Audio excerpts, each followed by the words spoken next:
Hi everyone, welcome to Gagan story time. आज की हमारी स्टोरी है ससुर का घर। राजीव और वैशाली की नई नई शादी हुई थी। घर में ससुर जानी के राजीव के पिता किशन लाल और वे दोनों बस 3 ही लोग थे। इस घर को राजीव के माँ बाप ने जीवन भर पाई पाई जुटाकर बड़ी मेहनत और अरमानों से बनाया था, वरना आज के समय में मुंबई में घर बनाना तो दूर की बात है, किराए पर लेना भी बहुत बड़ी अचीवमेंट से कम नहीं है। जब राजीव कॉलेज में था तब माँ उन्हें और दुनिया को छोड़कर जा चुकी थी। एक काम वाली भाई रजनी थी जो सुबह से लेकर शाम तक उनके घर का सारा काम करती थी। नई नई शादी हुई थी, इसीलिए रजनी भाई का दिन भर घर में रहना वैशाली को अपनी प्राइवेसी में बांधा सा लगता था। इसीलिए अब रजनी भाई सुबह खाना बनाना, कपड़े और पोछा करने के बाद चली जाती और वापस शाम को आकर खाना बनाती।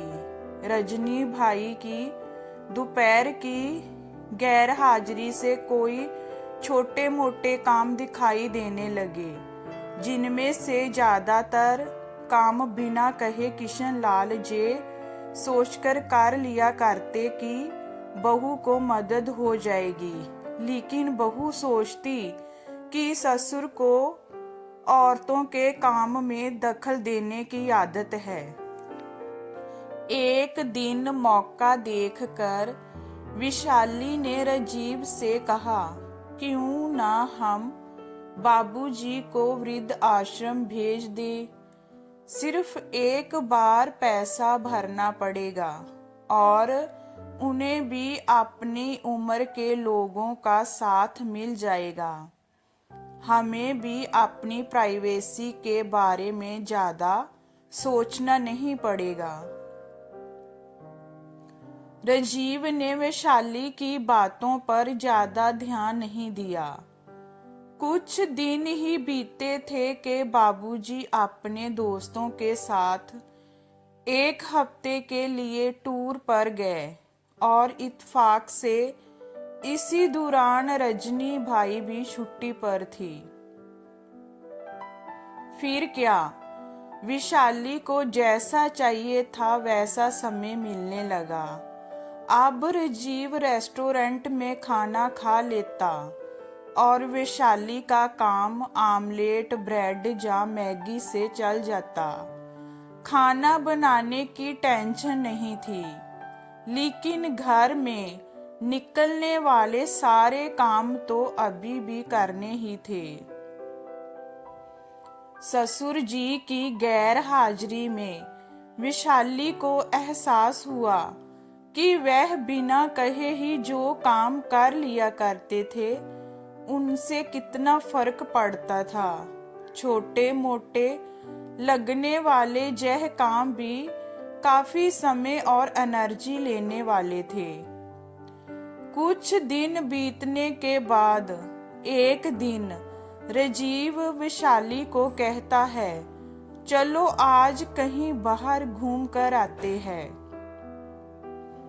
वैशाली बड़ी खुशी खुशी सज धज कर बाहर घूमने के लिए तैयार हो जाती है।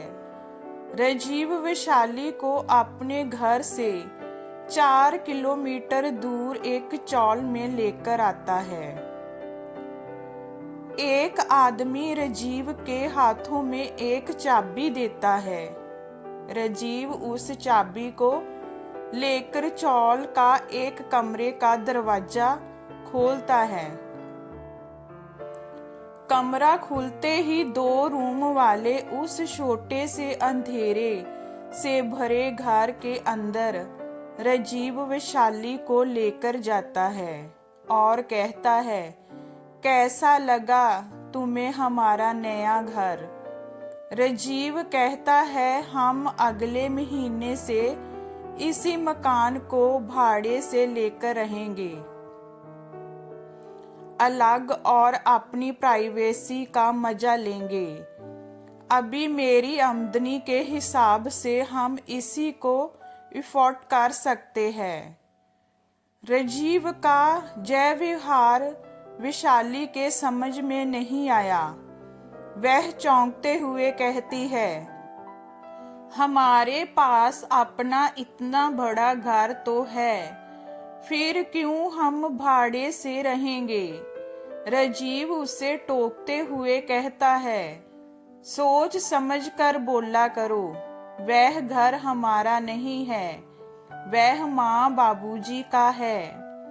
तुम्हारे पास 1 महीना है सोचने के लिए कि तुम्हें आगे क्या करना है। दोनों वहां से वापस अपने घर लौट आते हैं। पूरे रास्ते वैशाली के दिमाग में तरह तरह के विचार चल रहे थे। घर पहुंचते ही उसने राजीव से कहा, माना कि जय घर माँ बाबूजी का है, लेकिन क्या हमारा इस पर कोई हक नहीं है। राजीव ने कहा, बिल्कुल है, लेकिन माँ बाबूजी के बाद। जब तक वह है तब तक तो नहीं। अगर तुम्हें हक समझ में आता है तो तुम्हें जिम्मेदारियां भी समझ में आती होगी। सिर्फ हक के बारे में सोचकर और अपनी जिम्मेदारियों भूलकर स्वार्थी होना क्या भला अच्छा होता है। वैशाली के पास राजीव के इस सवाल का कोई जवाब नहीं था। वह सोचने लगी कि उसने अपने क्षणिक सुख के स्वार्थ के लिए इतने नीचे गिरकर ऐसी घटिया सोच अपने दिमाग में आने दी। उसे मन ही मन पछतावा होने लगा। वैशाली राजीव से बोली, मुझे माफ कर दीजिए, मैं सच में स्वार्थी हो गई थी, मुझसे बहुत बड़ी गलती हो गई। राजीव बोला, तुम्हें पछतावा हुआ, मेरे लिए यही काफी है। मैं तुमसे नाराज नहीं हूँ। बेटे और बहू का यह वार्तालाप किशन लाल जी दरवाजे पर खड़े होकर सुन रहे थे। उन्होंने आसमान की तरफ देखा और बोले, भगवान तुम धन्य हो जो तुमने ऐसे बेटे को जन्म दिया है। उन्होंने दरवाजा खटखटाया।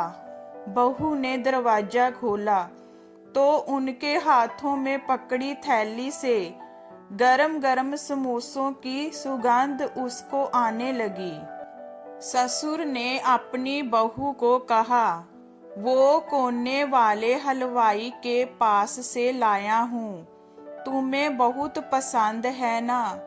वैशाली को अपने ससुर के प्रति विचार और ससुर के उसके प्रति प्यार, उन दोनों का फर्क समझ में आते ही उसकी आंखों में पश्चाताप के आंसू और चेहरे पर अपने परिवार के प्यार के कारण मुस्कान आ गई।